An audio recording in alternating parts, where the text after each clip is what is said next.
A man was shot dead during the Wits student protests in Braamfontein yesterday. Those visuals you just saw on your screen coming to us from the past couple of days of protesting. Now, according to the doctor who treated that man, he had sustained 3 gunshot wounds to his upper body. Take a listen. The patient saw him this morning, just after 10:30, with some gastro problems. Treated him, and then I gave him a sick note, and he left through that door, that glass door. And as he left, he met, unfortunately, the cops and the commotion, and he got shot. I think 3 times, one on the face, one on the chest, and one right here on the epigastric area. It has a big hole right there. I resuscitated him for about 20 minutes while waiting for a response vehicle from Netcare, which they did come very, very quickly. Unfortunately, when they did come and we connected him on a monitor, there was still nothing. We decided to call it. There was no sign of life. So I saw him, and then I saw another patient after him. So when we were sitting with the patient, we could hear the guns. And I mean, I could hear that there's gunshots immediately just outside there. So when I finished with the patient, I walked out, and then my assistant, one of the guys who assist us, came in to say I must rush outside. The patient that I just saw has been shot outside. So I got on my PPE quickly, and I went outside, and I tried to resuscitate him. Unfortunately, yeah. Well, independent researcher and policing expert David Bruce joins us now to unpack that story. David, good morning. I hope you heard what that doctor had to say, having treated the man who was shot and killed yesterday just before the incident happened, and then also having resuscitated or trying to resuscitate him after he sustained, according to that doctor, 3 wounds to his face, chest. The doctor also saying he had a big hole in his gastric area. David, listening to those kinds of details, knowing that it was as a result of police allegedly trying to restrain a crowd, what is your response? Well, I think I have to start off by just making a note of the fact that in just over a month, on the 13th of April, we'll be marking the 10th anniversary of the death of Andries Titana. So we've known for basically 10 years that these weapons, particularly when used at close range, are potentially lethal.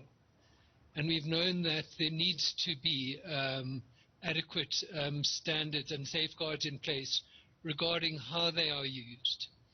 And even though it is now almost 10 years since the death of Andries Titana, we actually haven't moved forward in addressing this issue. So rubber bullets are still used in a reckless and indiscriminate way by the police in all kinds of situations. And so the fact that we have another fatality here is in some ways, it's very sad, but considering the failure on the part of the police and of government to take this issue seriously, it's not a surprise. So, David, currently, what are the official guidelines for police on the use of rubber bullets? Well, you know, in a few words, there basically isn't anything really substantial. There's something about these weapons only supposed to be used under command and used as a last resort. But those are vague, and they're generally not complied with. The fact that these are potentially lethal weapons has never really been taken seriously by the police. David, in terms of what qualifies as a use of excessive force by police, as you say, rubber bullets are lethal when used at close range, when used in particular settings. During the Fees Must Fall protests in October of 2016, also at Wits, it was a Braamfontein office cleaner who was hit also by a stray rubber bullet, lost the use of their eye in that instance.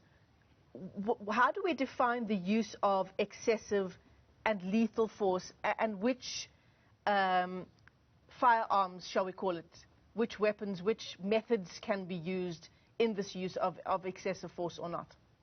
Well, you see, I mean, the one thing in evaluating the use of force, the one thing is that a simple question about whether sufficient care is taken to ensure that the force is correctly targeted, that it doesn't expose bystanders, innocent people, to unnecessary risk. And so the one thing, particularly with rubber bullets, is that there seems to almost be an attitude on the part of police that these weapons can be used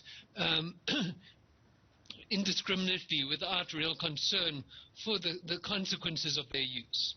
So, this seems to be a situation which might be an illustration of that. Yeah. There absolutely has to be a high level of care to try and ensure that weapons are targeted at individuals whose conduct justifies the use of force against them. Yeah.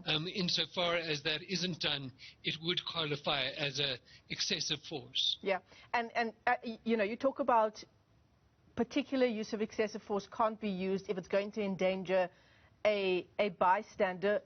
I mean, that statement read in conjunction with what that doctor had to say about his inclination to think that live rounds had actually been used in that protest as well. How do we make sense of that? Well, I'm taking it that these injuries were caused by rubber bullets, which were as a consequence of them being fired at this individual at close range. But beyond that, I don't know the details, but just for instance, what we know from Andries Tatana's death is that these weapons can cause penetrating wounds if used at close range. And so, I'm at least assuming for now, in the absence of other information, that is what happened here. In terms of any kind of protest action where police are in a situation where they're having to exercise crowd control, where weapons like rubber bullets are at play, there surely is, David, an officer who is in charge, a commanding officer, if you will. I mean, give it to us as people, as lay people who are trying to understand how police would have been working in that kind of situation. Is there someone or a team of people keeping control on the kinds of measures that police are implementing in those moments? To my knowledge and experience of these situations, that isn't, there might, for instance, be a briefing at the beginning of the operation or something like that. But the one thing that's, recognized about, protest in the current era is that many of these situations are quite fluid and quite mobile. And so many of the kind of police on the ground are not under the direct control of a commanding officer.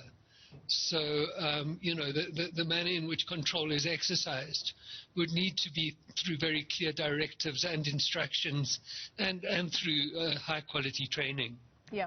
I mean, we're just playing the CCTV footage of the moments before and after that 35-year-old man was shot by police allegedly yesterday. And on the face of it, the frame is quite small, but on the face of it, it's unclear to see exactly what would have warranted that kind of excessive force. Having said that, in a situation, David, give us a sense of what does warrant a policeman responding in that way, in a situation where protest is unfolding? Well, you see, there's basically two things. There could be a situation where there's an immediate or direct threat to a person of serious injury or potentially of serious damage to property, where a police officer might be justified in using force kind of spontaneously against a kind of individual. But generally, in the absence of an immediate situation, where there's justification for a police officer to use force in terms of their own discretion, force of this kind should only be used under command. I mean, it's shocking to say the least, given that in addition to this problematic ammunition, these rubber bullets, which are lethal when used at close range, it does appear from what you're saying that police don't have, or at least have extremely vague guidelines for officers using rubber bullets.